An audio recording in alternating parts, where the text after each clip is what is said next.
Bonjour à toutes et à tous. Sarah Amonou avec vous pour un nouvel épisode du podcast Conscience et Transcendance. Je vous espère au mieux.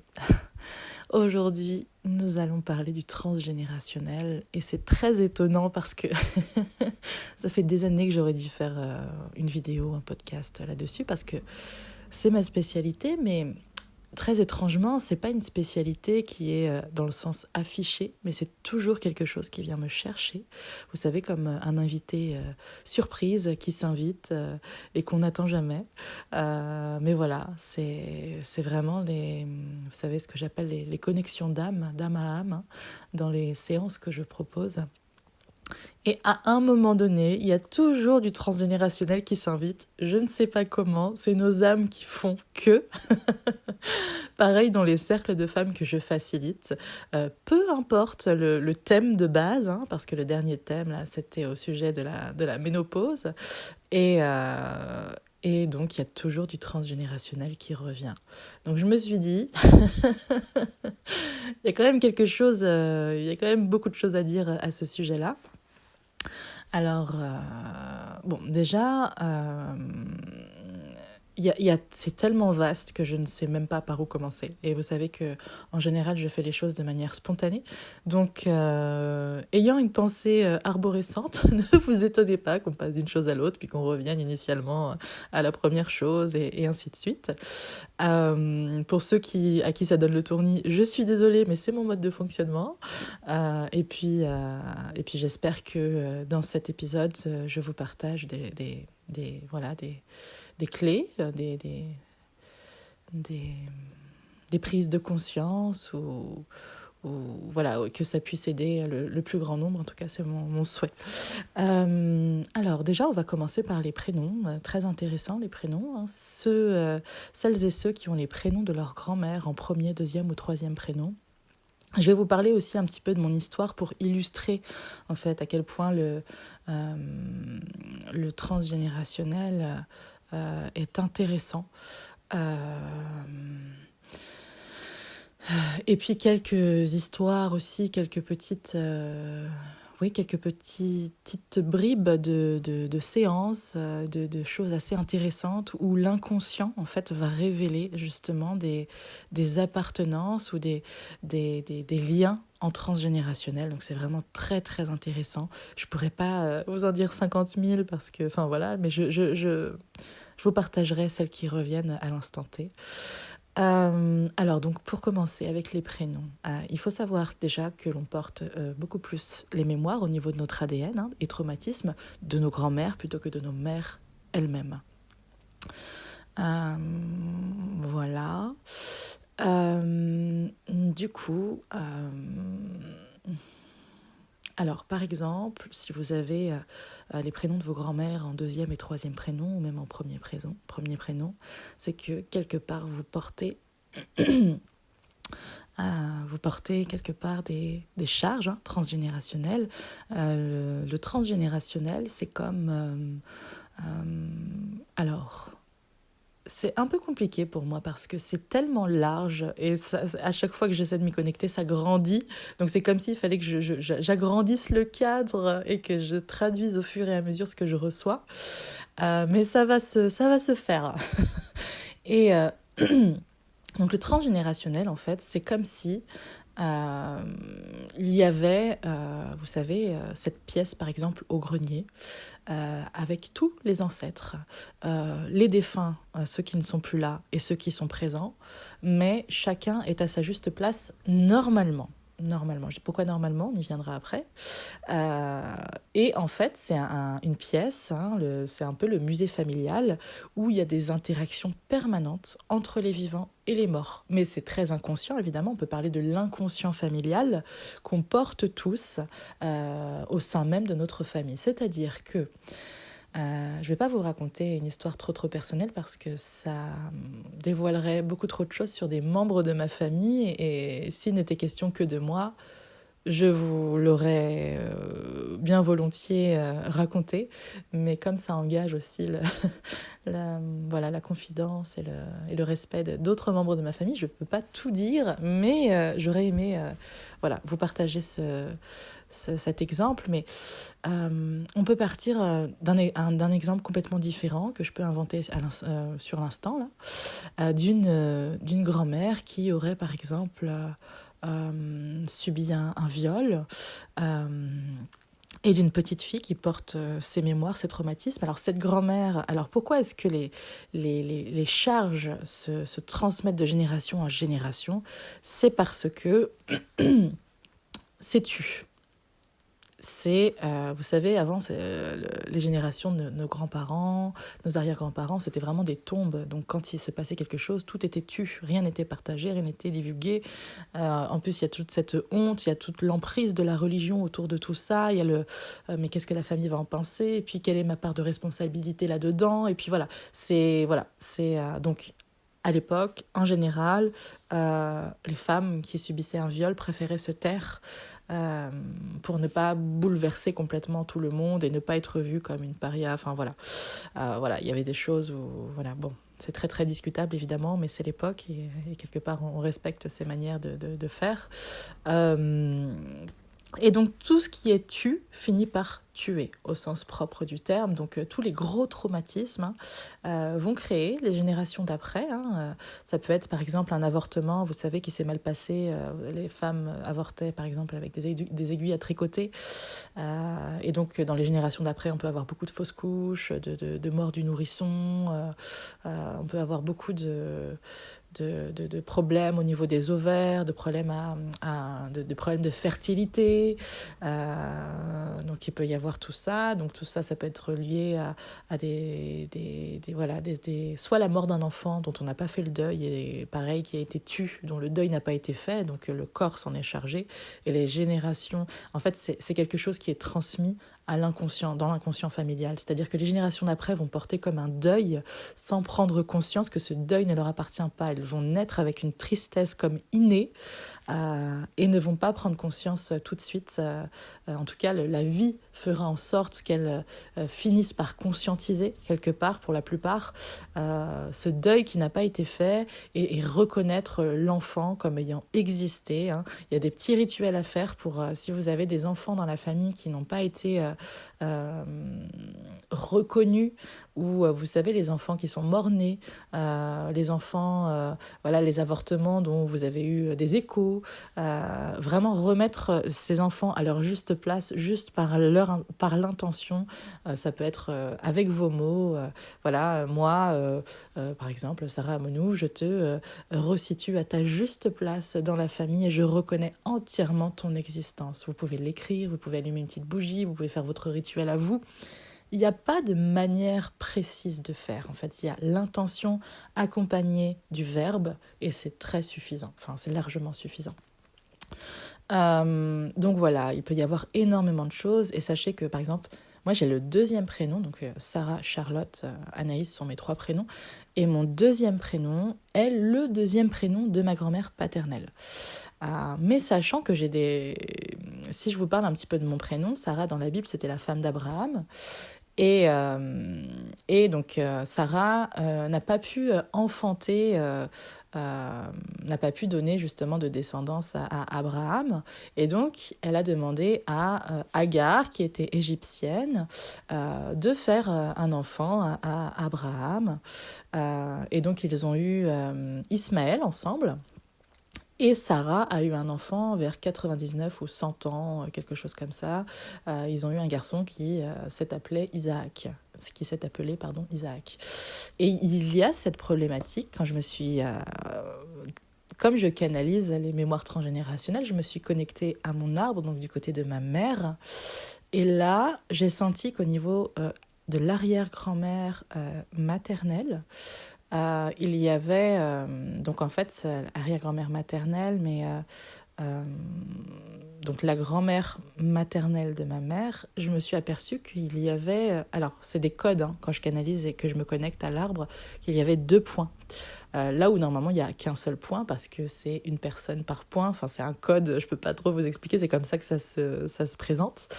Et en fait, j'ai posé la question du coup à la famille, je dis comment c'était du coup, enfin la mère de Mémé, enfin je veux dire comment ça se passait.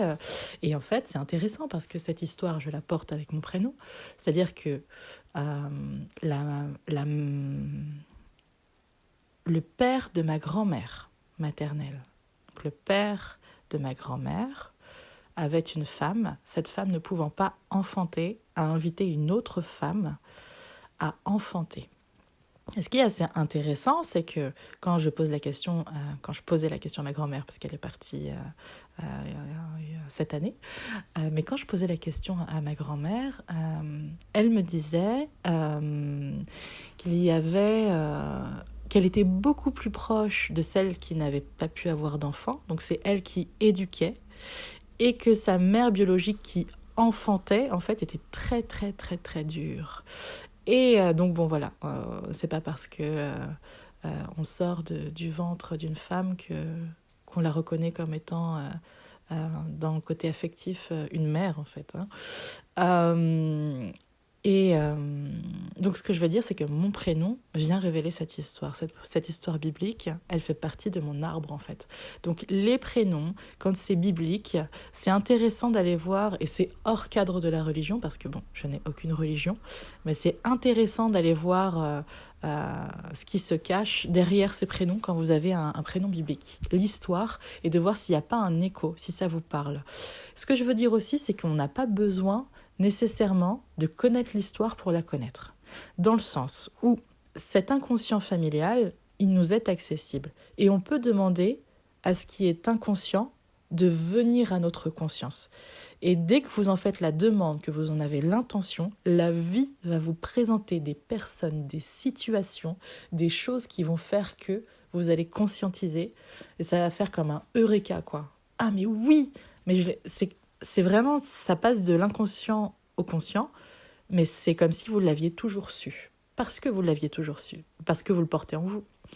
Donc, il y a vraiment des choses comme ça où c'est vraiment... Et parfois, on est vraiment entre le conscient et l'inconscient.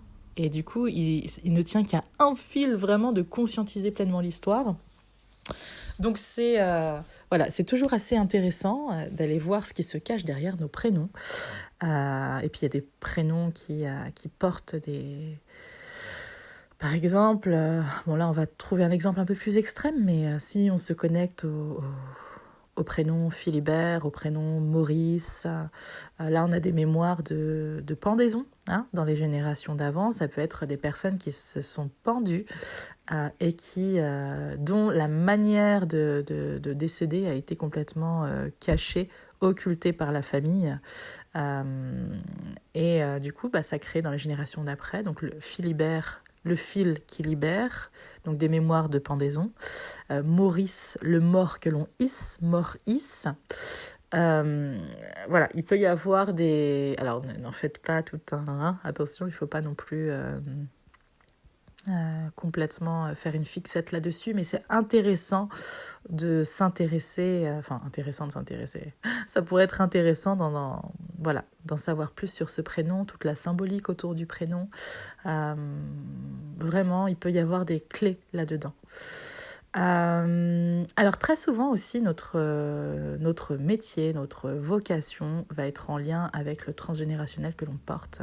Par exemple, s'il y a des mémoires dans la famille qui n'ont pas été reconnues autour des enfants décédés, des enfants morts d'une manière brutale, très jeunes, et dont le deuil n'a pas été fait, ça n'a pas été verbalisé, ça n'a pas été pacifié. Donc les générations d'après le portent comme une espèce de montagne de tristesse sans savoir d'où elle vient. Une part de nous sait toujours, mais tant que c'est pas monté à la conscience, c'est compliqué en fait. Et donc ces personnes-là vont souvent faire des métiers autour des enfants, dans l'enseignement, en garderie, en tant que puéricultrice. Il va y avoir tous ces métiers autour des enfants, justement pour nous faire reconnecter à cette part d'enfant quelque part qui n'a pas été reconnu dans notre arbre, à cet enfant ou ces enfants qui n'ont pas été reconnus dans leur vivant et comme si on avait tout avait été tué et dont on n'avait plus reconnu l'existence parce qu'ils n'étaient plus là. Donc c'est intéressant, enfin c'est important même d'honorer nos morts. Là je fais ce podcast peu de temps avant la Toussaint, mais parce que je sens, vous savez, la Toussaint c'est le voile du visible et de l'invisible est très très très fin. Le voile entre le monde du visible et de l'invisible est très très très fin. Donc là, par exemple, en ce moment, vous savez, je suis arrivée en Vendée il y a 1 an et il y a des bougies qui sont là depuis que je suis arrivée et auxquelles je n'ai pas touché. Et donc ça fait 1 an que je suis là. Et depuis 2 nuits, ce sont des bougies LED, vous savez, normalement on les enclenche en fait. Et donc elles sont dans une espèce de boîte, enfin une espèce de, comment je pourrais appeler ça, un contenant en verre, hein, donc c'est transparent. Et en fait, depuis 2 nuits, elles s'allument la nuit toute seule, comme si elles veillaient quelqu'un. Donc là, c'est aussi il y a vraiment cette... Alors, il n'y a vraiment pas à avoir peur, hein, parce que c'est vraiment... vous savez, il ne manque que le corps pour reconnecter à nos défunts. Il ne manque que le corps, mais l'âme, tout ce qu'ils étaient... quelque part, il y a encore une part d'eux, quoi. Même si la personnalité est de moins en moins présente. Souvent, ils se manifestent avec leur personnalité, mais ils ne sont plus... pour la plupart, s'ils sont décédés depuis longtemps, attachés ou ils ne sont plus cette personnalité-là. Ils reconnectent plutôt à cet espace d'eux et à cette identité beaucoup plus grande qu'est l'âme. Mais voilà, ils vont nous faire passer des messages par ce qu'on a connu ensemble. Et voilà, bon, petit aparté d'honorer nos défunts. Ça peut être à l'intention avec une bougie, reconnaître l'existence de tous les enfants qui ont existé, reconnaître, se rappeler des bons souvenirs. En fait, il y a tellement de vie dans la mort et ça nous rappelle aussi à quel point cette vie, elle est précieuse, à quel point elle est unique, même si je crois en la réincarnation et que, évidemment, des vies, il y en a, mais l'instant est sacré, l'incarnation est sacrée, la vie est sacrée. Donc il y a vraiment à se dire waouh, mais j'ai vraiment besoin de faire les choses qui ont du sens pour moi et parfois ça demande de prendre des risques conséquents, mais le jeu en vaut la chandelle. Ça évite, vous savez, les regrets sur le... Bon, je ne vais pas rentrer dans le dramatique et voilà, mais ça évite les regrets qu'on peut entendre sur certains lits de mort. En tout cas, je ne vous le souhaite absolument pas. Je vous souhaite aussi de surfer sur les vagues de changement quand elles se présentent à vous, parce que moins on résiste et plus ça se fait en douceur et avec facilité. Voilà. Qu'est-ce que je peux dire d'autre ? Ah oui, je me rappelle d'une séance.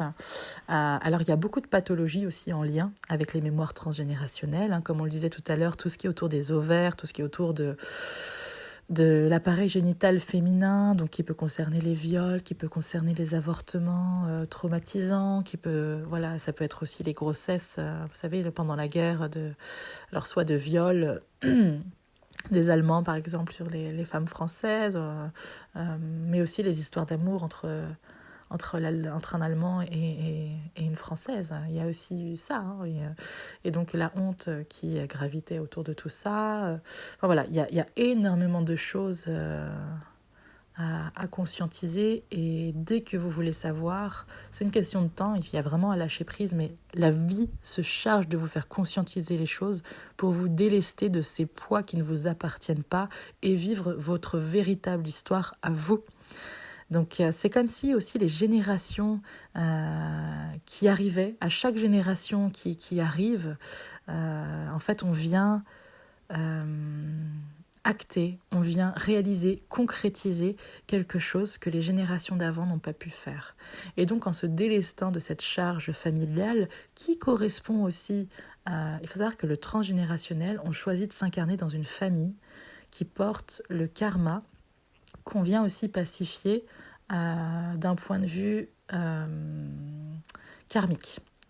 Karmique, transgénérationnel, qui rejoint notre karma, on va dire, générés par notre âme, par les personnalités que nous vivons sur Terre d'incarnation en incarnation. Et donc ce karma transgénérationnel, il correspond à notre karma, entre guillemets, personnel. Donc on va arriver dans une famille où on va pouvoir prendre conscience de certaines choses et ce karma va correspondre. C'est pour ça que parfois j'entends les personnes qui disent « Oh là là, ma famille, j'ai reçu du lourd ». Mais en fait, il y a quelque chose peut-être à conscientiser, c'est que je suis arrivée dans cette famille parce que ce karma correspondait au karma que j'avais besoin d'expérimenter moi, en fait. Je ne vois pas du tout le karma comme une punition, je vois le karma comme on va dire, l'autre face de la pièce. C'est-à-dire que je viens expérimenter quelque chose. Cette chose va quelque part créer du karma.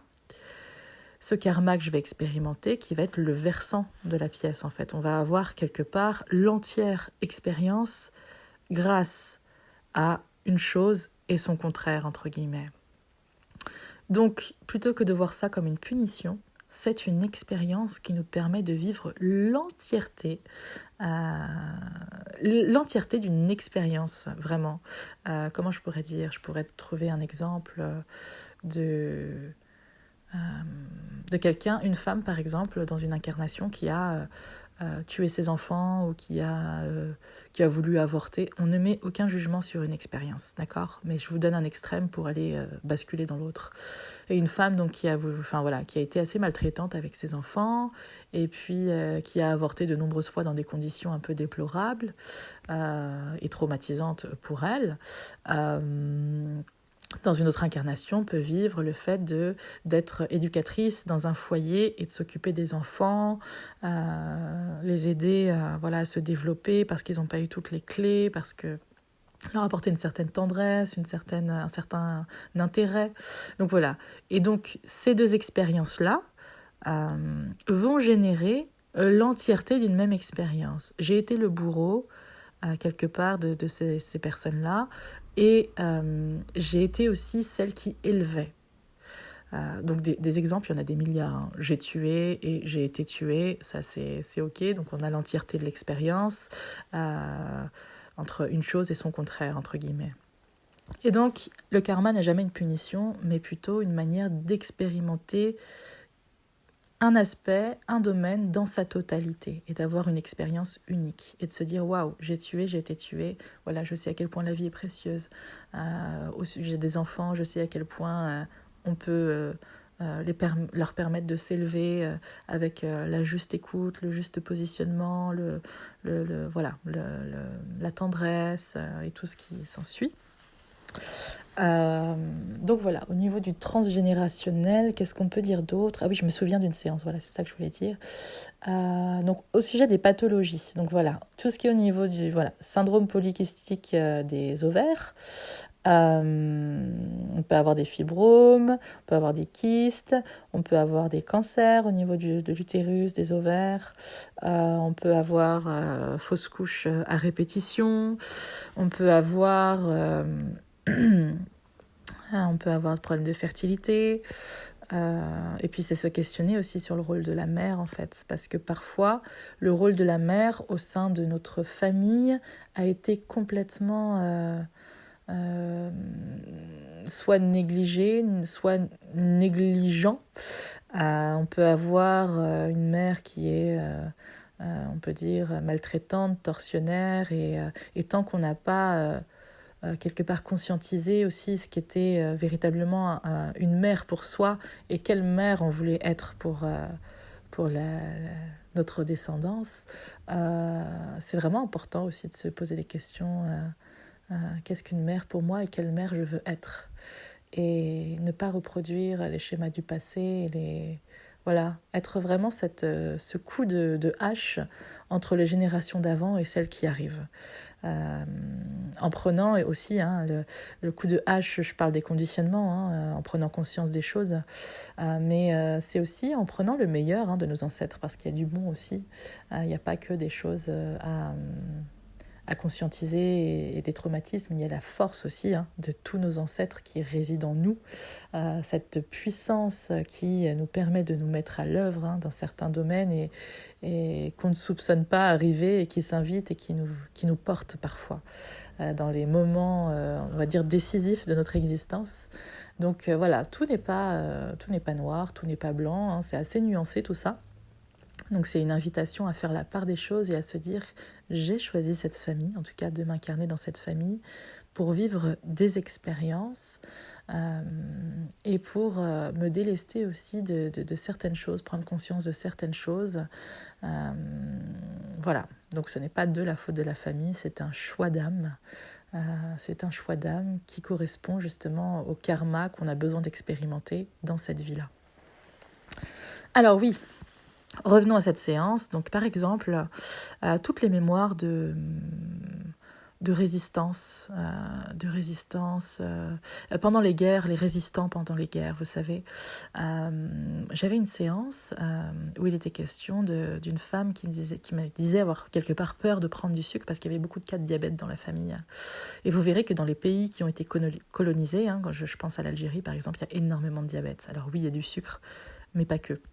Et tous les résistants, il y a ces notions de résister à ce qui se prépare dans le pays. Et donc, j'avais eu une séance avec une personne. Donc là, c'était au Maroc.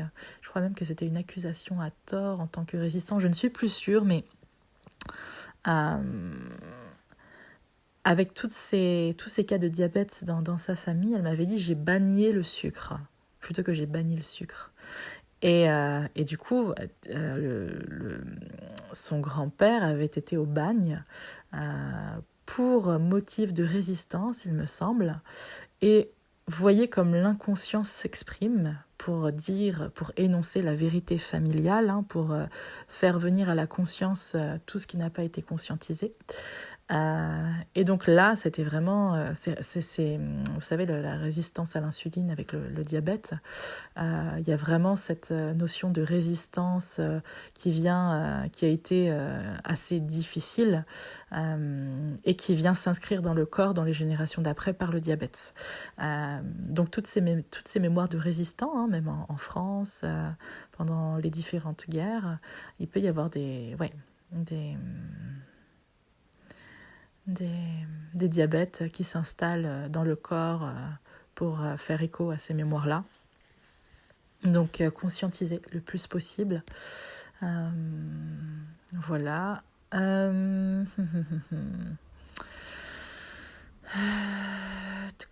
Qu'est-ce qu'il y a d'autre chose ? Si je vois qu'il y a des choses qui reviennent, je ferai une partie 2.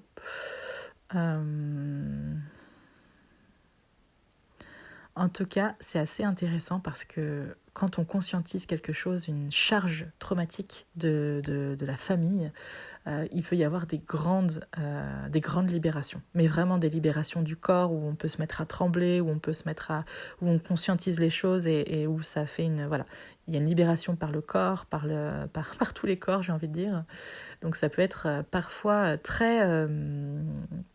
Ouais, j'ai eu des séances avec des personnes où ça pouvait être très, pas violent, mais c'est une crise de libération assez intense, quoi, avec les tremblements, les larmes, mais c'est tellement, tellement libérateur, parce que c'est comme si tous les corps se libéraient de ça, en fait. Par les tremblements, en fait, par le mouvement, en fait, on décristallise les traumatismes. Donc le corps sait comment libérer les choses à la perfection. Par les larmes, on libère l'eau qui est empreinte de toutes ces émotions, de toutes ces charges-là. Donc c'est vraiment... moi, je trouve que c'est des moments quelque part magiques, même si c'est fort en intensité pour la personne, mais je sens à quel point la libération est tellement forte et tellement importante pour vivre quelque part une vie sans le prisme de ces traumatismes-là. C'est comme si on vivait à travers nos traumatismes sans s'en rendre compte, sans en prendre conscience, et que là, à ce moment-là, le prisme tombait et qu'on pouvait enfin vivre une vie en déployant notre potentiel, sans être freiné par l'ancien, parce qu'il nous rappelle à ces traumatismes, parce qu'il nous rappelle à ces charges en fait, traumatiques. Donc il y a vraiment c'est comme une renaissance, c'est-à-dire que je meurs à la charge familiale, je fais mourir cette charge familiale pour renaître à qui je suis. Et voilà, c'est comme si ces charges transgénérationnelles, en fait, elles nous mettaient un certain carcan qui nous empêchait de voler, mais on n'en avait pas conscience, jusqu'à ce qu'une part de nous pousse à connaître la vérité. C'est plus fort que nous, de toute façon. Et à ce moment-là, quand il y a ces libérations, qui sont plus ou moins intenses, c'est pas comme ça pour tout le monde évidemment, mais quand il y a ces libérations-là, c'est la fin du carcan, et on peut déployer en grand nos ailes, et commencer à vivre depuis notre potentiel, depuis notre magie, depuis ce qu'il y a de plus grand en soi. Voilà, je pense avoir fait le tour. Alors, oui, il y a ça qui s'invite là à l'instant. Alors, ça peut être aussi le fait d'avoir du mal à acheter son logement, voir ce qui s'est passé si vous êtes une femme ou un homme, voir ce qui s'est passé dans les générations précédentes. Par exemple, dans certains pays, le patrimoine est légué aux hommes et non aux femmes. Et ça, c'est quelque chose qu'on peut porter aussi dans notre transgénérationnel. Ne pas avoir l'autorisation ou ne pas avoir assez d'importance, par exemple, en tant que femme, pour avoir son propre logement et avoir dans la croyance qu'il faut dépendre d'un homme, par exemple, en fonction de l'histoire, pour pouvoir s'installer, pour avoir un bien à soi. Croire que ça doit forcément venir d'un homme, croire que ça doit forcément être un conjoint, un mari qui nous accorde ce droit à la propriété. Vous voyez, alors c'est un peu archaïque, désuet et compagnie, mais voyez à quel point ça parle ou pas dans votre histoire personnelle. On peut remonter jusqu'aux grands-parents, c'était un petit peu le cas à l'époque, où les femmes pouvaient être un petit peu, en tout cas en fonction des pays aussi, assez déshéritées en comparaison avec les hommes de la famille. Donc voyez, 1, 2, 3, voyez si ça vous parle, voyez si les femmes ont pu accéder facilement à la propriété dans votre famille, dans votre histoire, et voyez s'il n'y a pas des choses à conscientiser pour vous autoriser, vous sentir suffisamment, vous donner cette valeur en fait, cette reconnaissance de je suis assez importante en fait, je n'ai pas besoin. Alors ça ne veut pas dire qu'il faut complètement se séparer du masculin et de tomber dans le féminisme extrémiste, on n'est pas du tout là-dedans, mais vraiment prendre conscience de ce qui se joue dans notre histoire familiale pour éviter justement de recréer des situations qui, quelque part, ne nous servent pas. Certaines situations peuvent nous servir, nous donnent une certaine force, mais il y en a d'autres qui, quelque part, finissent par nous entraver. Et ce sont ces entraves mêmes qui vont nous donner envie d'aller prendre conscience et d'aller voir ce qui se passe. Mais pourquoi je répète tout le temps les mêmes schémas ? Mais pourquoi je n'y arrive pas ? Qu'est-ce qui se joue en moi pour que je répète ça ? Donc, là, ce sera purement inconscient, parce qu'évidemment, consciemment, on n'a pas envie de répéter les schémas, mais on est conditionné d'une telle manière inconsciemment, cette manière ne nous permet pas d'expérimenter ce qu'on souhaite consciemment créer dans notre vie. Donc c'est intéressant, d'ailleurs c'est souvent ce que je propose, les voyages dans la psyché, de me connecter à votre inconscient pour voir quels sont les mémoires, les conditionnements, que ce soit dans le transgénérationnel, que ce soit sociétal, familial ou autre, qui entravent quelque part l'évolution, quoi. Donc voilà. Je pense que c'est tout pour cet épisode de 33 minutes maintenant. Et alors j'espère que ça vous aura donné quelques pistes, quelques clés pour être davantage vous-même. Et je vous embrasse très très fort. Merci pour vos encouragements, merci pour vos messages. Et on se dit à très bientôt dans un nouvel épisode.